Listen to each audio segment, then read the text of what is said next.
Two of the biggest wants I've ever had have come true recently with Blizzard, and I am loving World of Warcraft because of it. Miss the Pandaria remix has been amazing, and I'm really glad to see that. That was my number one, but my number two has always been a more stable difficulty progression in especially the endgame PvE aspect of World of Warcraft. That has finally been accomplished by them cutting the lower half of difficulty off Mythic Plus, and we have been submitted a good amount of keys that show signs of it, but we have one here today that I'm going to show you guys that show it in spades. Show you that this, even at the lowest level, is punishing people, is forcing them to learn or face the hard truth that they are simply not ready and not prepared for Mythic Plus. In Season 3, we got submitted multiple videos where people were doing like up to 15, 16, 17 with frankly zero understanding of the mechanics. And then you look at their character and they have actually already done the dungeon. It's not like they're doing it for the first time. This is a product of how easy the low keys used to be, especially in Season 3. These guys who simply just did not know anything about what they were doing were just running through keys, spending hours getting reinforced that like, yeah, we're succeeding here, even though they don't realize they're actually failing mechanics that are then going to proliferate up and get them killed. And in the case we showed on the channel last season, get them flamed and get the group disbanding because of the flaming. So this has all been fixed, and we have great evidence of it right here. So as you see, it is a +2 hauls. This is a tyrannical week, and it is definitely not gonna go the way these guys might want it to here. Yet another banger from Cop. He is finding some crazy stuff. He actually went on his alt Windwalker to go do some low keys on a character that was actually qualified for, and these are the results. Right out of the gate, you see this seismic slam is going to hit two people, and it hits them both for over half their health in a 2 not fortified. This is really showing you how you know it's working. Getting hit by mechanics really means something now. It's going to be very noticeable. Those mechanics are actually going to put you in danger no matter what, and as you see, the tank is being very cautious, likely because of that. Like, he's been put in danger already. He is going to go left out of the gate here, which is far, far harder than going right, especially, I can imagine, especially if you're under geared. Like, we used to go left all the time in Season 2. Those mobs will absolutely destroy you guys. They're maybe a little bit easier for the group, but yeah, pro tip here, if the tank has moved on, you don't need to fight the guy with 500k health. You can just move on and continue AoE cop. I think like immediately you're seeing just tons of mechanics not being avoided though from these people. We have like a big change here with these like spear flurry mobs. They actually have like a little frontal now. You can see it. As you see, the warrior and the tank have now been hit by 2 stacks of it, so they have 2 stacks of the bleed now. Warrior's like, yeah, I mean, he's in serious danger. He keeps getting hit by all this stuff. He ends up getting hit yet again by another seismic slam. Watch, they're actually 2 back to back. He moves out of the one and then kind of walks into the other, so he's gonna die on a non-fortified 2, guys. This guy's been hit by every mechanic the trash offers, and his character is now dead, and that is exactly what I like to see in this situation, because he is clearly failing and he now needs to learn from this. But we are going to pull this pack. This is one of the hardest packs in probably in the whole dungeon. Very, very difficult. Lots of different enemies with different mechanics that can get you killed, and you're going to see it right now. Top struggling to move. We have the beam on him as well. He's taking lots of damage. The tank is getting hit by the bleeds, and he is going to go down. That trash has now wiped them. How many times can I bring it up? It is the easiest Mythic Plus keystone that could possibly confront you with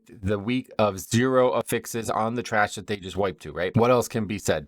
Maybe this could be said. Lol. Then the tank says, lol, yeah, that's what I was thinking. Now, note the fact that the healer died and released there. That is an Azralan Holy Priest. The tank who just got killed by the pack, he decided, I don't really care that the healer died and released. I'm going to go ahead and pull again. This time it's going a little bit better, but where is this healer? What is taking so long? Where's this guy been? It's been like almost a minute, 2 minutes. He's still not in the actual picture. Tank does not die this time. Luckily, everybody's actually going to live, and I think this is proof that they are learning, because last time, if you watch it, like everybody got hit by every single mechanic. Healer couldn't keep the tank alive, and the tank just goes down. This time they mastered it. You can watch it again. Watch, look at, nobody gets hit by the bleeds, nobody gets hit by the swirls. They're actually, cops actually stunning the mechanics, moving out of all of these things. Like, it looks so much better than the first pull. Everybody seems to have adapted to the fact that they made that failure, and that they are actually improving in the key, in a 2, in a key that should not really even be on the radar of challenge in the old days, is now essentially teaching people from the basics, like from the ground up. I'm so pleased to see this. This is such an encouraging thing to see. Literally doing the pack without a healer and demonstrating that they can survive all the stuff that it offers them. But here we go, boss. This boss used to be the hardest boss in the dungeon, and it was enormously difficult. Almost every disband you'd have on Tyrannical Week would come through this boss. We have a mechanically heavy encounter, and I could see why that still gives people problems even at the lowest level. Now, this is Tyrannical, so you do expect it to be a little bit more challenging. You see how much damage people are taking. This is on a 2. Again, the lowest Mythic Plus difficulty. Everybody got hit there for pretty much, like, I mean, it's pretty close to like 70-80% of their health over the duration of that. So all we had originally was just a heal check. Now we have some actual mechanics, and you are going to see people come up against the chopping block immediately here. We have the circles out on 2 players. We also have the swirls on the ground. Watch the priest health bar in this moment. He is obviously going to get hit by all the circles, just straight up standing still back there. Like, I mean, I don't even think his character tried to move. He just stood in the swirls the whole time. Would that have killed him on the equivalent of a lower key in season 2? I honestly doubt it. I really do. I think like a 2 in the lower keys of season 2, you'd still be able to just stand still and just eat that the whole way. But we do get the battle res off on the healer, and he's going to come back up, and we're going to try to salvage this. Now, we did lust in phase 1, which I think is obviously not the right choice, but this fight has become a lot easier. I'm not really sure if they changed something about its tuning or something like that, but yeah, it used to be in phase 2, you'd be enormously in danger all the time, and now I think a lot of people are just lusting on phase 1 just to make it shorter. Phase 2 is like where it's all the danger is coming from. He almost always gets to these 20 stacks here, and you're just in this phase so long anyway that it does feel like bloodlusting at the end is better. But as you see, these first surges are going out. Pay attention to the health bars. Everybody is getting chunked here. The healer is responding well to the actual HPS requirements. Everybody's back to full health. Here comes the mechanics again, though. Cop gets the mechanic. He's going to run out. As you see, though, in that time, the priest has now died again. Let's see if we can pay attention to how he dies this time, though. Titanic Fist. That is the tank frontal, and it just smacks the healer, just straight up standing in front of the boss. Now, they can easily salvage this. There's only 9 million health left. The healer is down, but this should be doable. At this level, you would expect no problem. You see how fast, I mean, even in just me talking about this, how fast it's dying, right? So Cop's going to go ahead and run out the mechanic, and you'd think, oh, 4 million, they're fine. Oh, then you show back up to the boss, and you realize that the warrior just has no idea, just drops the puddle directly on top of the boss there. Watch it again. The 2 power overloads are going out, one on Mad Human and one on Cop, and he is going to accurately roll out. It's a great fight for a monk, probably a warrior too. And then as he rolls back in, you realize that the warrior just basically stood still with the mechanic and just dropped it directly under the boss. Now that would typically cause a wipe, but yes, they do salvage it, and the tank is able to get them through it. Then he drops this cold-hearted line here. Are some of you in here for the first time? And as he says that, red shift from Azralan, the holy priest who got hit by pretty much every mechanic the fight offers, he goes ahead and bows out. The truth that says, yeah, that heals was garbage. Now, obviously, I do not have direct footage to compare it to, but I guarantee you that these mistakes that these people are making, especially from this healer point of view in a 2 of season 2, are not going to punish them, are not going to push them up against this wall, are not going to cause these situations this early. This may not immediately be obvious, but the reason that this is a great thing for the video game is because there's just nowhere to hide. There's nowhere to go in and get that false sense of security. People are forced to learn. People are forced to face that uncomfortable truth that they may not know everything they need to know, and that they will have to either climb that ladder to succeed and get what information they don't have and get it as soon as possible, or, you know, they could deal with it some other way. I think this guy might have dealt with it in the way where he just gave up, and that's up to him. Unfortunately, you know, this probably will drive some players out, but it's probably going to drive players out who are not motivated to improve. And I think for the long-term health of the system, this is a very healthy thing. This is a very good thing. This is what we all should want. There are simply far too many characters out there just getting carried, doing the bare minimum and getting by, and especially in low keys, this is causing absolute havoc because it is creating a situation where players are assuming that this behavior will work, and they continue to go up and up into the key levels and then create problems for other groups in totally unfair situations. In order to get any score at all, you have to immediately jump into keys that might be hard, might be challenging you, might be forcing you to learn and get better, and I think that is so much healthier for especially the pug scene. This is like one half of a major problem that we've been describing, the second half being the levers conversation, and I think that this will help because I do think like levers at low keys are dastardly. Like this guy leaving, really embarrassing, really unfortunate, but honestly, like he's leaving because he's been challenged in a way that he did not expect to be challenged, and he is just not ready for it. I hope that he learned a lesson, and I hope that the group did too. Things matter now in keys, even at the lowest level, and you will not be able to simply skate by and not know what you're doing and still succeed and still expect to get gear and get carried and all that all along the way. The difficulty was just simply not hitting its mark, and now I'm so pleased because on top of this, like it also encourages people to actually try in the zeros too, which I'm really, really happy by. You can learn at your own pace. You do not have to feel like you are slowing down the progression of somebody else. There's no key lost. There's nothing like that happening. People being able to be replaced too, that's like the biggest thing, even though a lot of people are saying that people are just giving up anyway. I do think this format, this new change to Mythic Plus is amazing and is exactly what we need in the game. So let me know what you guys think about all this. I think like the big question marks that remain are what are they going to do in season 1 of War Within? Because right now they have all 8 dungeons, really 10 dungeons available in Mythic Zero, and then those dungeons should translate right directly into into the Mythic Plus that you're doing. And you would hope that the zeros are there to teach people, and then the twos are there to enforce that learning and start making progression. But if they are not going to do like the 8 Dragonflight dungeons, like this concept here, where those are then going to be the Mythic Plus as well, like they won't be doing that again in the War Within Season 1. Are they going to actually add whatever the 4 non-War Within dungeons are to the Mythic Zero pool? Maybe there will be 12 Mythic Zeros. We'll see. I have no idea how they're going to do it, but unfortunately, I think this system really only works well if those zeros then directly translate into whatever the Mythic Plus pool is. I think it can still work no matter what, because like we see, the twos are very, very hard, but I think like you have to give these guys some backboard. You have to say like, all right, hey, you just failed the 2. Now at least you can go into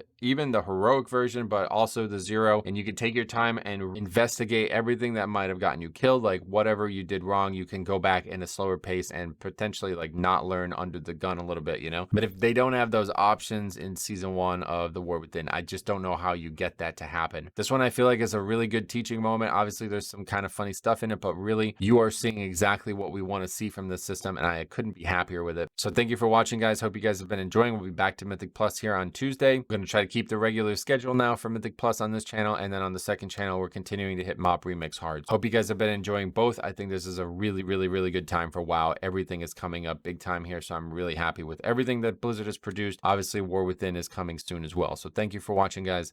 We will see you guys in the next one.